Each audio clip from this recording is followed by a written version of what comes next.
So hello my dear future doctors, कैसे हैं आप सब। आई थिंक बहुत अच्छे होंगे। दोस्तों, आप सभी के अपकमिंग एग्जाम को लेकर एक बहुत बड़ी अपडेट है और इस अपडेट को दिया है हमारे देश के education minister mister Dharmendra Pradhan जी ने। उन्होंने कल प्रेस कॉन्फ्रेंस किया और ये बोला कि जनवरी से केंद्र सरकार कई परीक्षाओं में बदलाव करेगी।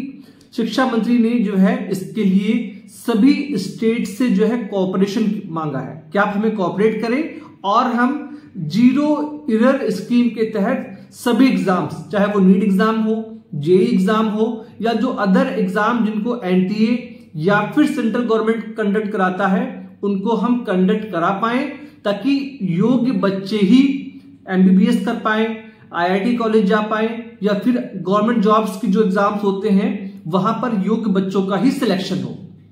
अब इस पे उन्होंने सभी स्टेट्स जितने भी हैं, चाहे वो बीजेपी शासित हो या कांग्रेस की जो गवर्नमेंट है, उन सबसे सपोर्ट मांगा है।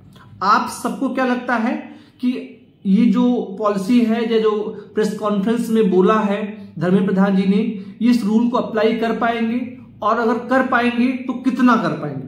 मैं आपको यहां पर एक बात और ध्यान दिलाना चाहता हूं कि ये वही मिनिस्टर साहब हैं जिनसे जब हजारों बच्चों ने रिक्वेस्ट किया था आज से 5-6 महीने पहले कि सर इस बार नीट एग्जाम में पेपर लीक हुआ है, रिजल्ट में स्कैम हुआ है, इसका जो प्रूफ है वो पटना पुलिस की एफआईआर है, उत्तराखंड पुलिस की एफआईआर है, महाराष्ट्र पुलिस की एफआईआर है और पकड़े गए 50 ऐसे स्कैमर्स गैंग हैं जिन्होंने पेपर लीक किया है।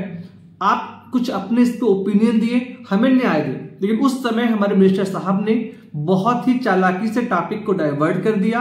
उन्होंने कहा कि हमने एनटीए से बात किया है, कोई पेपर लीक नहीं हुआ है, कुछ बच्चों ने स्कैम करने का प्रयास किया था जिनको अब हमने पकड़ लिया है। और ना सिर्फ इन्होंने, हमारे देश की जो सर्वोच्च न्यायालय सुप्रीम कोर्ट है, वहां के चीफ जस्टिस डीवाई चंद्रचूड़ जी ने भी यही स्टेटमेंट दिया था कि पेपर लीक नहीं हुआ है। लेकिन अब एक बार फिर से इन्होंने बोला है कि हम 2025 में जीरो एरर एग्जामिनेशन पॉलिसी को अप्लाई करेंगे, जिसमें 0% एरर के साथ में सभी कॉम्पिटिटिव एग्जाम्स कंडक्ट होंगे और इसके लिए उन्होंने स्टेट से जो है कोऑपरेशन मांगा है। अब यहां पर इन्होंने एक बात का और जिक्र किया कि जो राधा कृष्णन समिति ने अपनी रिपोर्ट दी है, हम उन सभी पहलुओं पर विचार कर रहे हैं और एनटीए से डिस्कशन कर उन सभी रूल्स को अप्लाई करेंगे।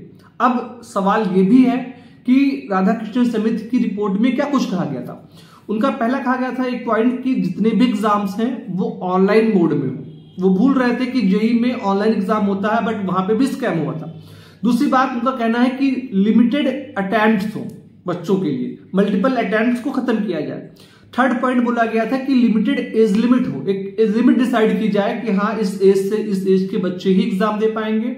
और फोर्थ उन्होंने बोला था कि जो एनटीए गवर्निंग बॉडी है एग्जाम को कंडक्ट कराती है, उसके एम्प्लॉइज परमानेंट हों ताकि वो पैसे कमाने के लिए दूसरे सोर्सेस पे ना जाए।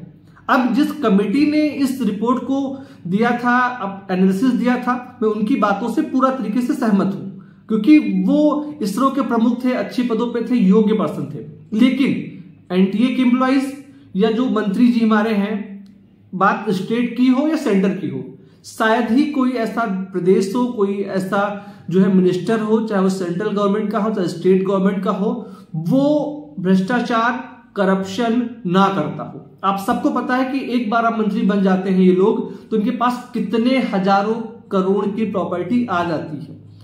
तो जब ये बोल देना कि हम जीरो एरर स्कीम पॉलिसी को अप्लाई करेंगे और दूसरा उसको अप्लाई करना मतलब आके धरातल पे जीरो बेसिस पे शायद बहुत डिफिकल्ट होता है क्योंकि करप्शन हमारे खून में है।